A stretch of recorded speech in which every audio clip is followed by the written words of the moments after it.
অত রং ঢং করে কি হবে, খাওয়া হইলেই তো হলো, পেট ভরলেই তো হলো। আরে সেই দিনটা আছে, এখন হলে অনলাইনের যুগ। আমরা যা রান্না করি আগে আমাদের ফেসবুক ফ্রেন্ডদেরকে খাওয়াইতে হয়, তারপরে না আমরা খাবো। এই যে আমার মেয়েটার পরীক্ষা, সে আমাকে বলল যে আমাকে 1 কাপ দুধ চা বানিয়ে এনে দাও। আমিও নাকে মুখে ভরে এনে দিয়েছি, খেয়ে এসে পড়তে বসবে। হাই এভরিওয়ান, আসসালামু আলাইকুম। কেমন আছেন সবাই? আয়োজন নিয়ে চলে এসেছি আজকের রান্না বান্না, সব কাইটে কুটিয়ে গুছাই নিয়েছি। এখন রান্না বান্না করার পালা। আরে বাবা, গাছে ফুল ফুটবে কুড়ি হয়ে ঝুলছে, আমি আবার তাকে একটু শুয়ে দিলাম। তো ফ্রিজের মধ্যে গড়াগড়ি খাচ্ছিল 3টা গলদা চিংড়ি, তারা এবারে কেটে ধুয়ে নিয়েছি। তারপরে এবার মুখি কচু দিয়ে রান্না করবো, এই চিংড়ি মাছ দিয়ে।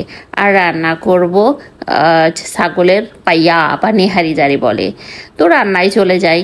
মশলা কষিয়ে চিংড়ি মাছগুলো এর ভিতরে ঢেলে দিয়েছিলাম, তারপর ভালো করে নেড়ে চেড়ে নিয়ে দিচ্ছিলাম। অল্প একটু পানি দিয়ে সেদ্ধ হয়ে গেলেই আমি সিদ্ধ করে রাখছিলাম এই মুখি কুচিগুলোকে আবার ভিতরে দিয়ে দিলাম, দিয়ে নেড়ে ছেড়ে ঢাকা দিয়ে রেখে দেবো, যেহেতু আগে সিদ্ধ করা। আর অল্প কিছুক্ষণ রান্না করলেই হয়ে যাবে। এভাবেই আমি রান্না করে থাকি আর কি। আর গাছে তো দেখেন, এটা বেটা পেঁপে গাছ, ফুলে ভরে গেছে, বাট পেঁপে হয় না। আর এই যে দেখতে পাচ্ছেন, আমি রান্না করব ছাগলের ঠ্যাং। সেই জন্য ছাগলের ঠ্যাংগুলোকে ভালো করে মশলা দিয়ে মাখিয়ে নিচ্ছি আগে। আর পরে হালকা একটু পেঁয়াজ আর গোটা মশলা একটু ভেজে নিয়ে এই মাখানো ঠ্যাংগুলোকে ঢেলে দেবো। এই যে ঠ্যাংগুলোকে ঢেলে দিলাম, ঠ্যাং পায়া সব ভালো করে নেড়ে চেড়ে নিচ্ছি। বড় বড় ঠ্যাং, বড় বড় পায়া নাড়তেছি। আর প্রেশার কুকারের মধ্যে ঠক ঠক করে শব্দ হচ্ছে, যেহেতু ঠ্যাঙে হচ্ছে হাড্ডি। তারপরে আবার গোটা চারেক আলু দিয়ে দিলাম, কারণ ওই অল্প ছাগলের তো মাত্র 4টা ঠ্যাং হয়, 8টা তো হয় না।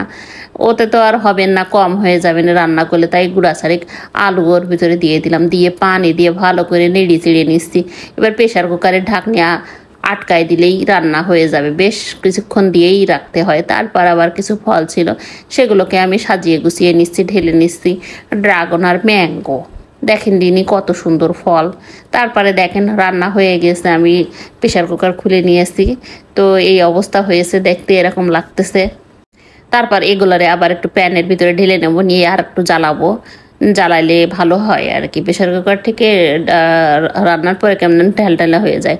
তারপর কিছুক্ষণ জ্বালিয়ে নিলে সেইটা মাংস হোক আর যে রান্নায় হোক একটু ভালো লাগে আর কি, ওই পানি পানি ভাবটা থাকে না। তো ফাইনালি আমার রান্না কমপ্লিট, আমিও চুলাটা বন্ধ করে দিয়েছি।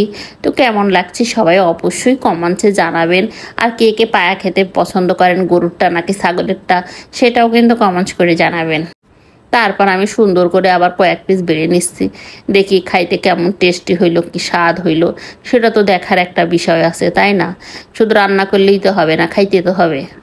এই খাবার খাওয়ার জন্যই তো এত আয়োজন। এই খাবার না খাইলে তো আমরা বাঁচি না, আমরা কোনো কিছু পাইনি। আজ এই পর্যন্ত, আল্লাহ হাফেজ।